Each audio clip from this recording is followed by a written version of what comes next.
भारत रत्न मौलाना अबुल कलाम आजाद साहब ने कहा था कि मुसलमानों कहां जा रहे हो, यह है तुम्हारा मुल्क, यहां तुम्हारे आबाओ अजदाद की कब्रें हैं। उस वक्त मौलाना आजाद की ये सदाएं सुन करके लोगों ने अपने सरों की गठरियां उतार करके रख दी थी। आज उसी दिल्ली में मौजूद देश की संसद में एक बिल आया है जो हमसे उसी जामा मस्जिद की सीढ़ियों के सबूत मांगेगा, जो उन्हीं सीढ़ियों के पास अपनी कब्र में सोए हुए मौलाना आजाद को फिर से कब्र से सदा देनी पड़ेगी कि ये जो कब्र है वो मेरी कब्र है, ये किसी सरकार की जागीर नहीं है। सभापति महोदय, मैं जहां खड़ा हूं इसी संसद भवन के सामने सड़क के उस पार अपनी कब्र में सोए हुए भारत के पूर्व राष्ट्रपति फखरुद्दीन अली अहमद की कब्र है। शायद अब उस कब्र से भी सदाएं आए कि ये कब्र मेरी कब्र है, ये सरकार की जागीर नहीं है। सभापति महोदय, मैं वक्फ कानूनों में किए जा रहे संविधान विरोधी बदलावों के खिलाफ बोलने के लिए खड़ा हुआ हूं। संविधान का आर्टिकल 14 हो, 29 हो, 30 हो, चीख चीख कर कहता है कि देश में सब बराबर के हकदार हैं। आर्टिकल 26 कहता है कि सबको अपने अपने मजहबी कामों के लिए मंदिर, मस्जिद, गिरजाघर, गुरुद्वारों का निर्माण करने का हक है और उसका रखरखाव का भी हक है। लेकिन डॉक्टर बाबा साहब अंबेडकर के संविधान को हर दिन कुचलने वाली ये सरकार देश के मुसलमानों से नफरत में इतनी अंधी हो गई है कि खुलेआम देश की संसद में देश सरकार के माइनॉरिटी मिनिस्टर साहब और होम मिनिस्टर साहब झूठ बोलते हैं और देश को गुमराह करते हैं, झूठ शब्द असत्य बोलते हैं। सरकार ने इस बिल का नाम उम्मीद रखा है। मंत्री जी कल से इसे देश के मुसलमानों के लिए नई उम्मीद बता रहे हैं। नहीं मंत्री जी, न तो यह बिल मुसलमानों के लिए नई उम्मीद है और न ही उम्मीद की नई किरण। सभापति महोदय, भाजपा ने पूरे देश में वक्फ के नाम पर कई सारे झूठ फैलाए हैं। आइए आज उनकी सच्चाई पर बात करते हैं। वक्फ ट्रिब्यूनल को ऐसे बताया जाता है जैसे वक्फ ट्रिब्यूनल कोई मजहबी खाप पंचायत हो। सभापति महोदय, जबकि सच्चाई यह है कि वक्फ ट्रिब्यूनल भी तो सरकारी न्यायिक विभाग है जिसमें सरकार द्वारा नियुक्त जज होते हैं, जिसमें प्रशासनिक अधिकारी होते हैं, कहीं ऊपर से थोड़ी आ गए। सभापति महोदय, देश के गृह मंत्री जी ने इसी सदन में कहा कि वक्फ ट्रिब्यूनल के फैसले के खिलाफ कोई कोर्ट नहीं जा सकता, जबकि सच यह है कि वक्फ एक्ट 1995 की धारा 83(9) के तहत हाई कोर्ट वक्फ ट्रिब्यूनल के फैसले की न सिर्फ समीक्षा कर सकता है बल्कि उसे बदल भी सकता है। सच तो यह है कि वक्फ बोर्ड खुद अपनी जमीनों के लिए कई सारी कोर्ट में मुकदमे लड़ रहा है। सभापति महोदय, दिल्ली की जिन 123 संपत्तियों को लेकर कल माइनॉरिटी मिनिस्टर, होम मिनिस्टर साहब और अभी आदरणीय नेता सदन बात कर रहे थे, आइए उनकी सच्चाइयों पे भी बात करते हैं। 1911 में जब अंग्रेजी हुकूमत ने कोलकाता के बजाय दिल्ली को राजधानी बनाने का फैसला किया तो रायसीना हिल्स के चारों तरफ जो मुसलमानों की ढेर सारी जमीनें थी उनको एक्वायर किया गया और लुटियन को इसकी तामीर की जिम्मेदारी सौंपी गई। सेंट्रल विस्टा की तरह लुटियन जोन का मेगा प्लान तैयार हुआ, लेकिन उस वक्त के मुसलमानों ने उस वक्त की अंग्रेजी हुकूमत से अपनी इबादत गाहों को बचाने के लिए लड़ाई लड़ी। मामला ब्रिटिश गवर्नमेंट तक पहुंचा। तब यह तय हुआ कि वो जो धार्मिक स्थल हैं उन्हें जस का तस रहने दिया जाएगा।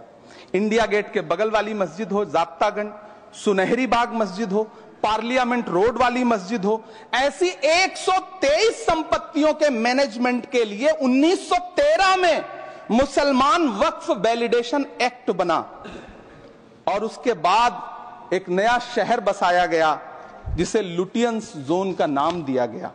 फिर 1943-45 के बीच एक और समझौता हुआ आजादी से पहले, उसके तहत काफी सारी वक्फ जायदादों को सुन्नी मजलिस औकाफ बनाकर उसके अंडर किया गया ताकि उसकी देखरेख की जा सके। गृह मंत्री जी 2 दिन से सदन में जो बात कह रहे हैं वो दरअसल 123 संपत्तियां उसी सुन्नी मजलिस औकाफ के तहत आती है। सभापति महोदय, आजाद भारत आजाद हुआ, आजादी के बाद भारत में 1954 में वक्फ एक्ट लागू हुआ, जिसकी धारा 9 के तहत 1964 में केंद्रीय वक्फ काउंसिल का गठन हुआ। दिल्ली की वही 123 प्रॉपर्टीज को 1970 में सर्वे गजट करके गजट नोटिफाई किया गया। इसके निपटारे के लिए पूर्व प्रधानमंत्री इंदिरा जी के द्वारा 1974 में एक बर्नी कमेटी बनाई गई। बर्नी कमेटी ने 1976 में इन 123 संपत्तियों को दिल्ली वक्फ बोर्ड की संपत्ति होने की रिपोर्ट सौंपी। उस रिपोर्ट के आधार पर 1984 में कांग्रेस सरकार ने उन 123 प्रॉपर्टीज को दिल्ली वक्फ बोर्ड को सौंपने का फैसला किया, जिसके खिलाफ विश्व हिंदू परिषद कोर्ट गई। मामला 2011 तक पेंडिंग रहा। फिर 2011 में कोर्ट ने सरकार को आदेशित किया कि इसका निपटारा करो। तब 2013 में तत्कालीन यूपीए सरकार ने दिल्ली की उन्हीं 123 जायदादों को बर्नी कमेटी की सिफारिशों के मुताबिक वक्फ बोर्ड के हवाले किया। यही वो प्रॉपर्टीज हैं जिनके नाम से गृहमंत्री जी कल से कांग्रेस को कोस रहे हैं। फिर आई 2014 में भाजपा की सरकार, जो तब से इन जमीनों को हड़पने की साजिश कर रही है। जिस बिल को मुसलमानों के हुकूक की हिफाजत करने वाला बिल बताया जा रहा है, उसी को पेश करने के लिए और उस पर बात करने के लिए लोकसभा में भाजपा सरकार के पास एक भी मुस्लिम सांसद नहीं है। जिस वक्त, मैं लोकसभा कह रहा हूं, सुना करिए, जिस वक्फ बिल को मुस्लिम महिलाओं को हक दिलाने वाला बताया जा रहा है, उसे संसद में पेश करने वाली पार्टी के पास न तो राज्यसभा में, न लोकसभा में, न देश की किसी विधानसभा में एक भी मुस्लिम महिला सदस्य नहीं। कल किरण रिजिजू जी कह रहे थे कि रेलवे की जमीनें देश की जमीनें हैं, डिफेंस की जमीनें देश की जमीनें हैं। हां मंत्री जी, हैं, बिल्कुल हैं। ये जो वक्फ की जमीनें हैं, ये हमारे पुरखों ने धार्मिक कामों के लिए डोनेट किया है। तो हम भी तो इसी देश के नागरिक हैं, हम भी तो इसी देश के बेटे हैं। तो वक्फ की जमीनें भी तो इसी देश की जमीनें हैं। उनको पराया क्यों बोलते हैं आप? सभापति महोदय अशफाकुल्लाह खान जब फैजाबाद की जेल में फांसी के फंदे पर झूल रहे थे, तो इसी देश की जमीन के लिए झूल रहे थे ना। सभापति महोदय, अंडमान की जेल में काला पानी की सजा काटकर अपनी जान देने वाले मौलाना फजले हक खैराबादी हो या शेर खान अफरीदी हो, वो भी तो इसी जमीन के लिए अपनी जान दे रहे थे ना। सभापति महोदय, पाकिस्तान के खिलाफ लड़ते हुए अपनी जान देने वाले महावीर चक्र विजेता ब्रिगेडियर उस्मान हो या पाकिस्तान के पैटर्न टैंक उड़ाने वाला परमवीर चक्र विजेता वीर अब्दुल हमीद हो, वो भी तो इसी जमीन के लिए अपनी जान दे रहा था ना। और मंत्री जी, मैं इस सदन में अलल ऐलान ये कहता हूं कि जब भी इस देश की जमीन को लहू की जरूरत होगी, आपसे 2 कदम आगे इमरान खड़ा मिलेगा। ये मैं आपसे यकीन दिलाते हुए कह रहा हूं। सभापति महोदय, मैं सरकार से कहना चाहता हूं, हमसे हमारी इबादत गाहें तो मत छीनिए ना, हमारे घरों पे बुलडोजर तो मत चलाइए ना, हमारी कब्रों में तो हमें सुकून से सोने दीजिए ना।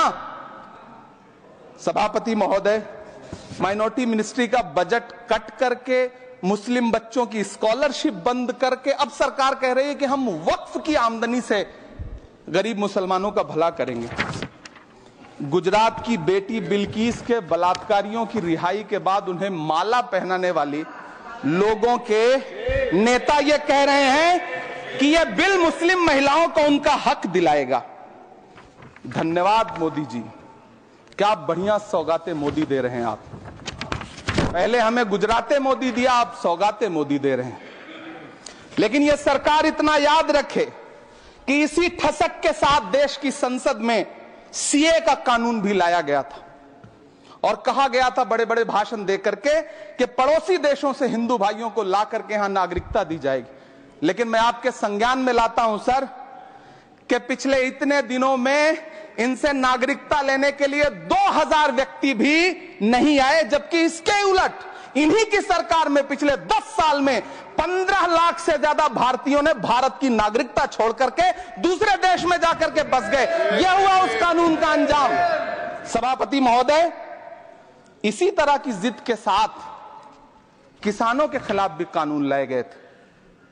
जिस तरह आज वक्फ के फायदे गिनाए जा रहे हैं, उसी तरह से किसानों को भी कृषि कानूनों के फायदे गिनाए गए थे। लेकिन अंजाम क्या हुआ? 700 किसानों की शहादत लेने के बाद सरकार को अन्नदाता किसानों के सामने घुटने टेकने पड़े और कृषि कानून वापस लेने पड़े। जिल्ले इलाही, जमहूरियत जो है वो नफरत और ठसक से नहीं चलती है, अकड़ से नहीं चलती है, उसमें सबकी हिस्सेदारी जरूरी है। कल देश के माइनॉरिटी मिनिस्टर ने लोकसभा में खड़े होकर एक शेर सुनाया था कि मुझसे कोई बदगुमान न हो, तो मैं उन्हें एक शेर सुनाना चाहता हूं कि मैं आज जद पे हूं तो इतना खुशगुमान न हो, मैं आज जद पे हूं तो इतना खुशगुमान न हो, चिराग सबके बुझेंगे हवा किसी की नहीं।